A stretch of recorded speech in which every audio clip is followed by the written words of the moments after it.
Hi everyone, I'm Lisa from Down to Earth Gardening and Design, and I'm out here in the garden again, but today I'm talking about a common problem in the garden that I think we've all experienced, which are deer eating our plants. So I want to address that today because I struggle with that also. I have a house that's up in the woods, and they'll come through the woods and right down into the gardens and start munching. So I do have clients that will ask me, make sure that you plant deer resistant varieties, and I always say when they're hungry, they're going to eat anything. So of course they have their favorites, and rhododendron, arborvitae. We've all seen those arborvitae trees that are eaten on the bottom as far as they can reach, and then they're nice and lush on the top. So there are some different options to deter them. I think deter is a good word because it's really tough to keep them away. And I really like to use, homemade deterrents and organic things. I love wildlife. I really have an appreciation for them. I just don't want them eating my garden. So back here, I have some beautiful hydrangeas, and this is the first year that I really had any blooms on them because they will munch them.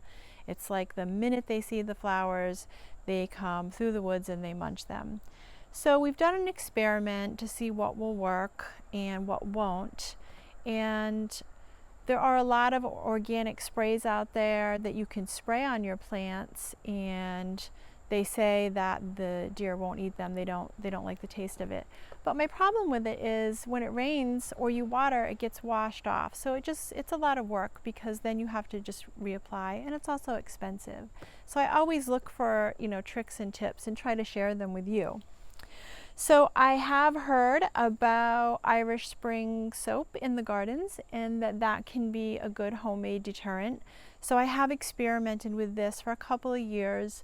And the way that we've done it is we've used these mesh produce bags, and we've just put the soap or the shavings right in the bag here.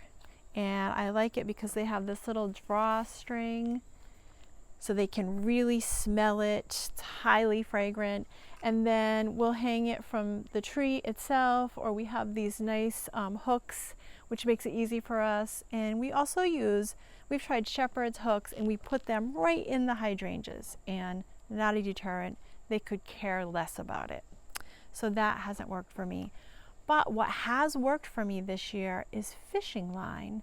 And this has been really great because you literally can't really see the fishing line out here. It really blends in, and it doesn't hurt them. It just startles them when they come up against it. They'll bump it, and then they'll run off. So what we did here is we have some trees back here that we've used for stakes, but we've also put some stakes in. Some of them are pretty far, maybe at least 15 feet. You do want the fishing line kind of tight, so when they bump into it, it startles them.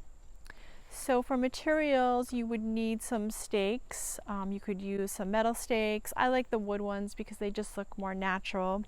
And then some fishing line. We have just used this 10-pound clear. And like I said, I like the clear a lot because you really can't see it. So, and neither can they. And then this you want to put up at about a 3-foot height. And I have to say that we've put it all along the woods here in the back of the garden, and it is the first year that I've had any blooms on my hydrangeas.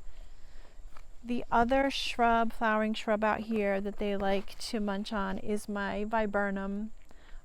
So that's really gotten off to a slow start. I've had this planted here for 5 years, and I think this is also the first year that I've enjoyed any flowers on it. And you can kind of see that they've been pruning it because it's skinny, where it really should be nice and full. I like the white pop of color out here because the sun comes down behind me and it just kind of looks like a moon garden. So I was really hoping to have some nice blooms, and I finally have them. So the other funny thing is I thought I had it covered, and then recently I found 2 fawns walking through the front yard in the early morning when I was having my coffee on the deck. So they're a lot shorter than the doe or the buck. So I'm going to restring this and put some shorter, put it down lower, the fishing line a little bit lower, you know, maybe at a 2-foot height. I'm going to double it up so that the fawns can't get in here as well, because I am determined to have flowers back here this year.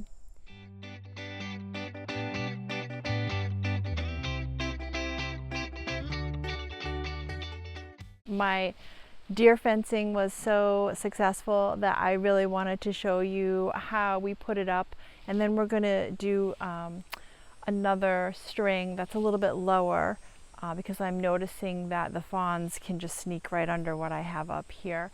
So I just wanted to kind of walk you through how we did it. I truly am so happy with this. This has worked so well for us.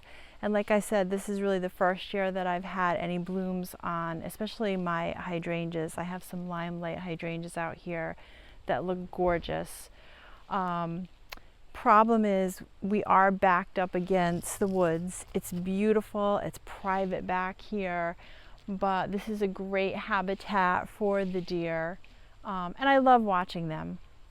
But like I said, I just don't want them in my garden eating my plants. They can eat whatever's in the woods here natively, but just not anything that I planted. So for materials, I'm going to show you what we used. We had some recycled stakes here that we've been using. I have some shorter ones, but I would go minimum a 4-foot stake. And if you have anything taller, that's fine. You are going to want to put it in the ground, you know, at least 8 inches so it's sturdy, so when they bump against it, it won't tip over. So 4 feet or taller, recycled stakes, or you could even get some metal stakes. I like these because I feel like they're really natural looking and they blend in with the woods here.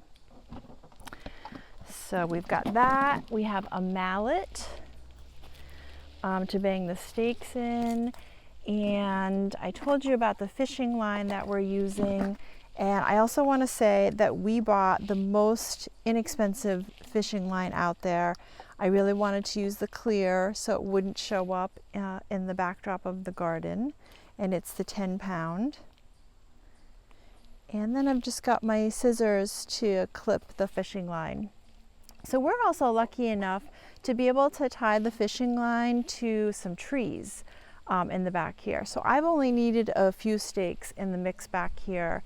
You can go as wide as, I think I've got 15 feet here, but that's up to you, whatever feels sturdy for holding the line up. So my first line is at about 3 feet. And like I said, I've noticed that the little fawns can sneak under it. So I'm gonna add another lower line about 18 to 24 inches here. And I'll just show you how I did it quickly.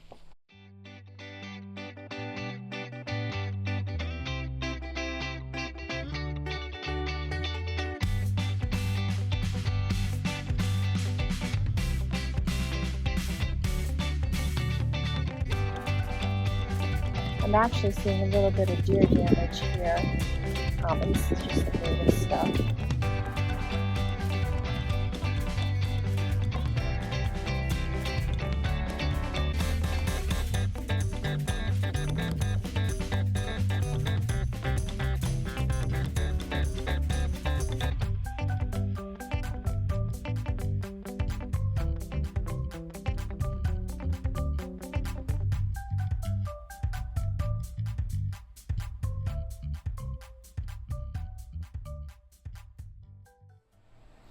Okay, so we're all set with our deer fencing. I can check off this project for the weekend. It went up pretty quickly and it really didn't take that long to put up, and it was relatively inexpensive and I had great success with it.